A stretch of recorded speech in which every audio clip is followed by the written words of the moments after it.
Listen, there's a moment that comes to every married man whether he admits it or not. You're lying there at 3 in the morning, staring at the ceiling while she sleeps next to you, and something in your gut whispers that the ground beneath your feet isn't as solid as you thought. You know what I'm talking about. Yes, that cold sensation when you realize the woman who shares your bed might already be halfway out the door in her mind. And here's what kills me. What absolutely destroys me when I work with men who come to me broken, shattered, saying I never saw it coming. Brother, you did see it.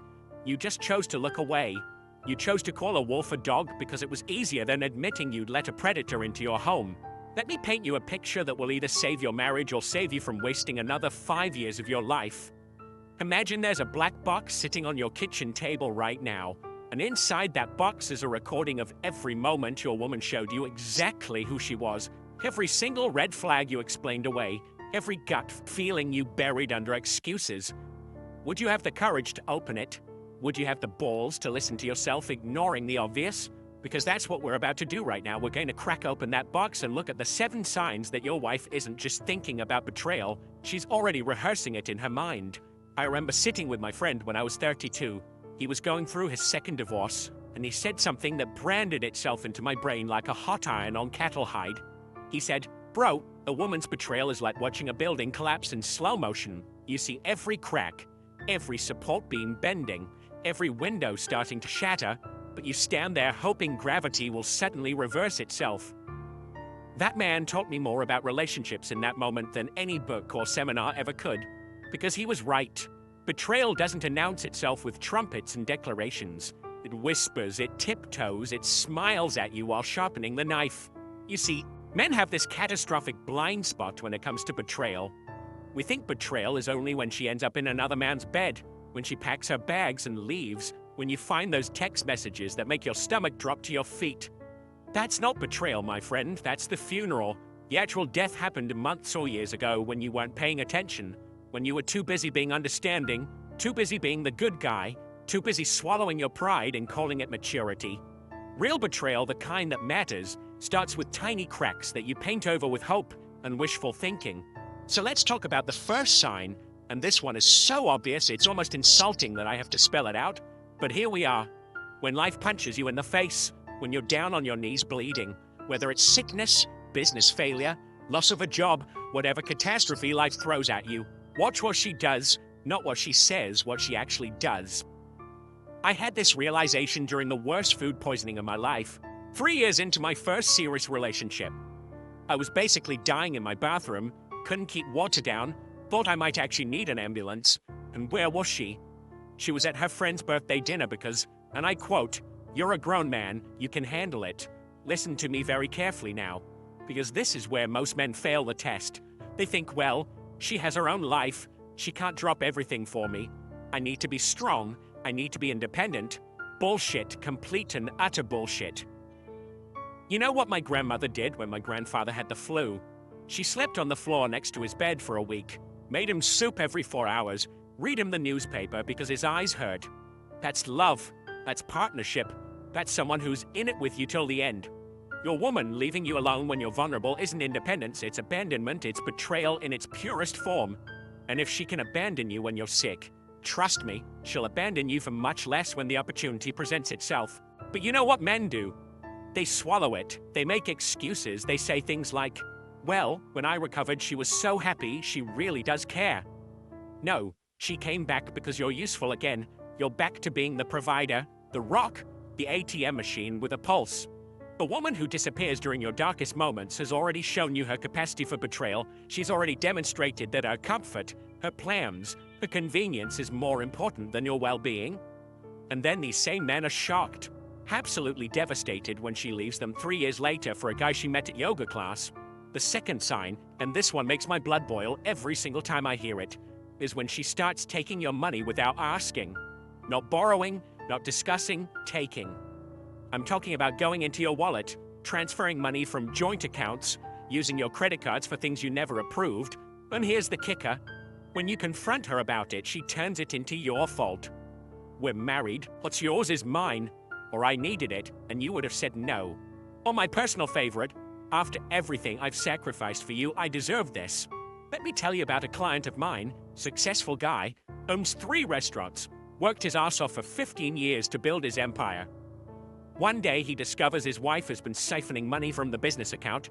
We're talking $60,000 over 6 months. When he confronted her, you know what she said? She said she was building a security fund because she never knew if he would leave her. Think about that for a second. She stole from him because she was planning for the day she wouldn't be with him anymore. And this fool, this absolute fool, he forgave her, said it was a misunderstanding, said they needed to work on trust. 6 months later, guess what? She filed for divorce and tried to claim half his business plus the money she stole as marital assets. You see what I'm saying? When a woman takes your money without asking, she's not borrowing from a partner.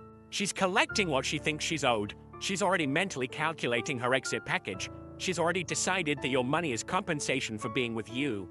That's not a wife. That's a prostitute with a marriage certificate. And I don't care how harsh that sounds, it's the truth that needs to be said. Here's what kills me about this whole money situation. Men will call the police if a stranger steals $50 from them. But when their wife steals $50,000, they call it a rough patch. You're literally financing your own betrayal. You're paying for the knife she's going to stick in your back. And you're doing it with a smile on your face because you're afraid of being alone. Afraid of admitting you married a thief. The third sign, and pay attention because this one is subtle but deadly, is when she starts doing things behind your back that she knows you wouldn't approve of.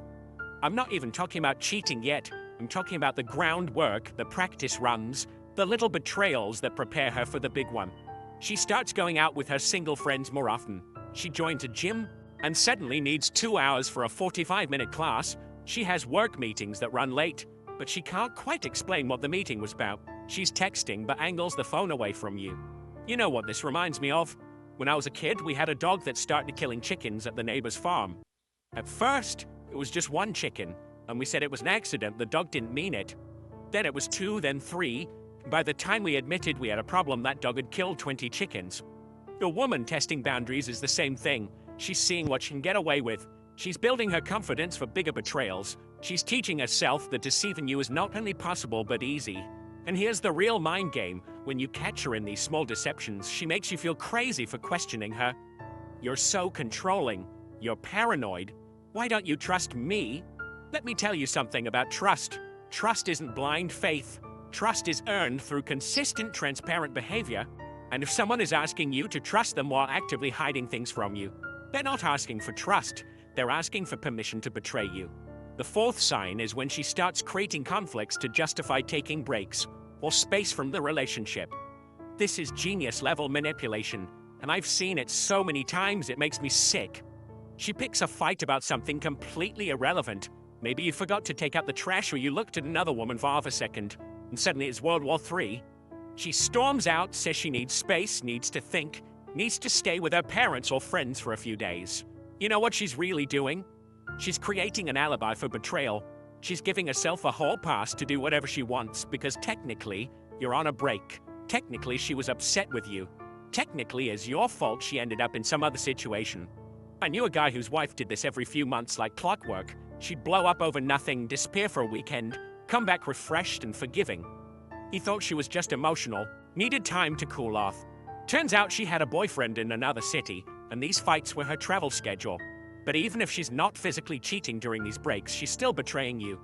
She's teaching you that the relationship exists on her terms, that she can punch in and out whenever she feels like it, that your stability and security in the relationship is less important than her emotional whims. A woman who truly loves you doesn't need breaks from you. She needs breaks with you. She wants to face problems together, not run away every time things get difficult. The fifth sign, and this one is particularly insidious, is when she starts elevating other people's opinions above yours. Suddenly her father thinks you should do this. Her brother says that's a bad investment. Her friend's husband would never act like that. Her co-worker thinks you're being unreasonable. She's building a jury of people who will validate her when she finally betrays you. She's creating a support network for her exit strategy. She's making sure that when she leaves, she'll have a chorus of voices telling her she did the right thing. I watched this happen to my cousin over 3 years. His wife slowly started bringing her family into every decision, every argument, every aspect of their marriage. If he said no to something, she'd run to daddy. If he had an opinion, she'd check with her sisters first. By the time she left him, her entire family was convinced he was a monster. even though the poor guy's biggest crime was working 60 hours a week to pay for the lifestyle she demanded. When a woman starts outsourcing her loyalty, when she needs other people to validate her feelings about you, she's already emotionally divorced from you. She's not your partner anymore, she's a committee member, and you're always outvoted. This is betrayal of the highest order because she's not just betraying your trust, she's betraying the sacred boundary of your marriage. She's inviting spectators into what should be a private game. The sixth sign is the constant small lies, the little deceptions that seem harmless, but are actually cancer cells multiplying in your relationship. She says she was at the store, but her car was spotted at a coffee shop. She says she didn't buy anything, but there are shopping bags in the closet. She says her phone died, but you saw her posting on social media. Each lie by itself seems insignificant, not worth fighting about, not worth creating drama over. But here's what you need to understand about liars. Lying isn't just something they do, it's who they are. It's like saying a fish swims, a bird flies, a liar lies. When someone shows you they're comfortable deceiving you about small things, they're showing you their character. They're showing you that truth is negotiable, that reality is flexible, that your peace of mind is less important than their convenience. I once dated a woman who lied about everything, even things that didn't matter. She'd lie about what she had for lunch, about what time she woke up, about conversations she had with people. At first, I thought she was just forgetful, maybe a bit scattered. Then I realized she was practicing. She was keeping her deception skills sharp. She was making sure that when the big lie came, she'd be ready. And sure enough, when I finally caught her cheating, she lied with such conviction that for a moment I actually questioned what I saw with my own eyes. The seventh and final sign, and this is the nuclear bomb of betrayal indicators, is when you can feel in your bones that she doesn't love you. She's just using you.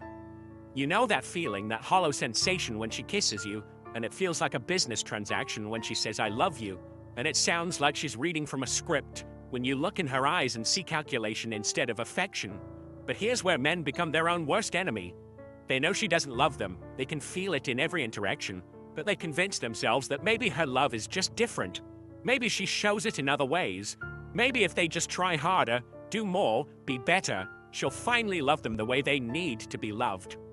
Let me tell you something that will save you years of pain. A woman who doesn't love you but stays with you is already committing the ultimate betrayal. She's stealing your time, your opportunity to find real love, your chance at genuine happiness. She's using you as a placeholder, a wallet, a status symbol, a roof over her head, whatever utility you provide, but she's not giving you her heart because she doesn't have it to give, at least not to you. And when someone better comes along, someone who makes her feel what you never could, she'll leave so fast it'll make your head spin, and she won't feel bad about it because in her mind, she never really betrayed you. She was never really yours to begin with. You see, when a woman uses you without loving you, every day is a betrayal. Every "I love you" is a lie. Every moment of intimacy is a performance. And the saddest part is that deep down, you know it. You know it when she turns away from you in bed. You know it when she never initiates affection. You know it when her friends seem to pity you. You know it when she talks about the future, and you can tell she's not really seeing you in it. But men stay because they're afraid of being alone, afraid of starting over, afraid of admitting they failed, afraid of what people will think. So they become willing participants in their own betrayal. They help her use them. They make it easy for her to pretend. They lower their standards until merely having someone, anyone, seems better than having no one. Let me tell you what happens to these men. They wake up at 45, 50, 55, and realize they've spent decades with someone who's just passing time. Their kids barely know them because she poisoned that well too. Their friends are gone because she isolated them. Their money is gone because she spent it or took it in the divorce. Their confidence is gone because you can't spend years with someone who doesn't love you and come out whole. They're shells of men, hollowed out by a slow-motion betrayal that they saw coming but couldn't admit. Now you might be sitting there thinking, okay, but what if she shows some of these signs but not all of them? What if it's not that clear-cut? What if I'm overreacting? Let me stop you right there. You're not overreacting, you're underreacting. Every single one of these signs is a blazing red flag, a siren, a warning shot across the bow of your marriage. One of these signs means you have a problem. 2 means you have a serious problem. 3 or more means you're not in a marriage, you're in a hostage situation, and she's just waiting for the right moment to pull the trigger. Here's what I learned from watching hundreds of men go through this. Betrayal isn't an event, it's a process.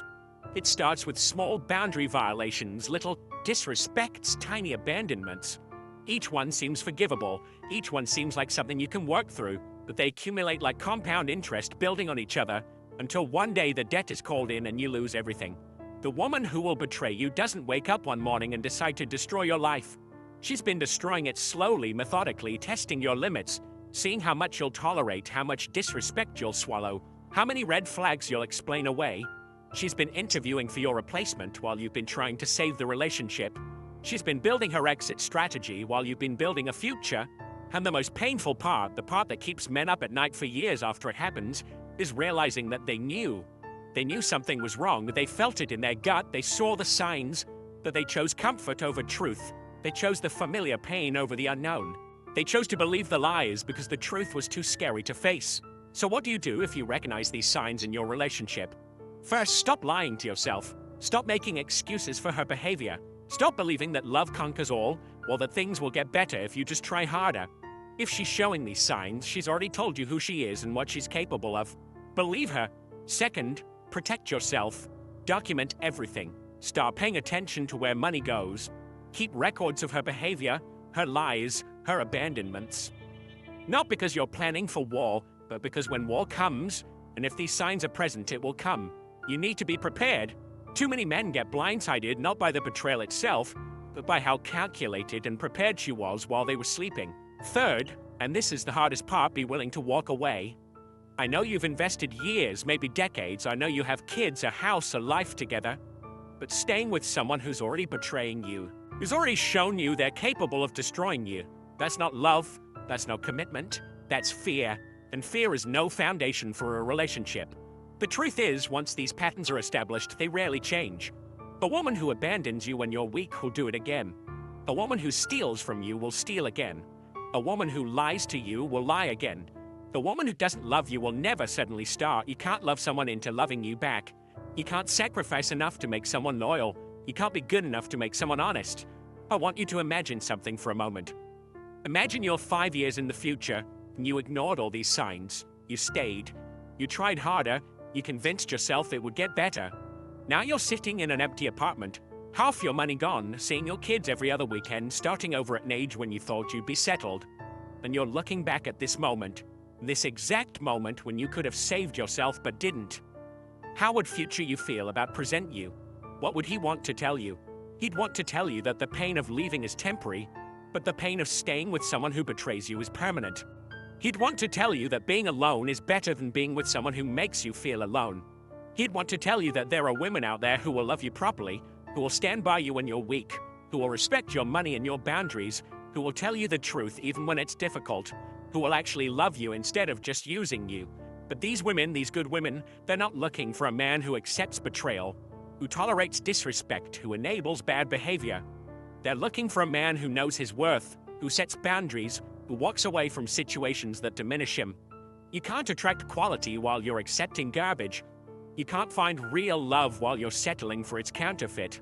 The choice is yours, and it's a choice you make every single day. Every time she abandons you and you take her back, you're choosing. Every time she lies and you pretend not to notice, you're choosing. Every time you feel that hollow feeling where love should be and you ignore it, you're choosing. You're choosing to be a victim of betrayal rather than a man who refuses to be betrayed. Remember what I said at the beginning about that black box on your kitchen table? That box is your life, your actual life, not the fantasy you've created to make it bearable, but the reality of what you're living. And every day you don't open it, every day you don't face the truth is another day closer to the inevitable betrayal that's coming. Because it is coming. If these signs are present, it's not a matter of if, it's a matter of when.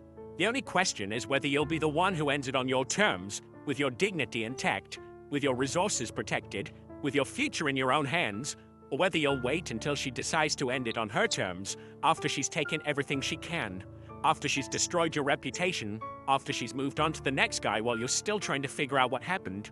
I'll leave you with this thought. Every man who's ever been betrayed by his wife had warning signs.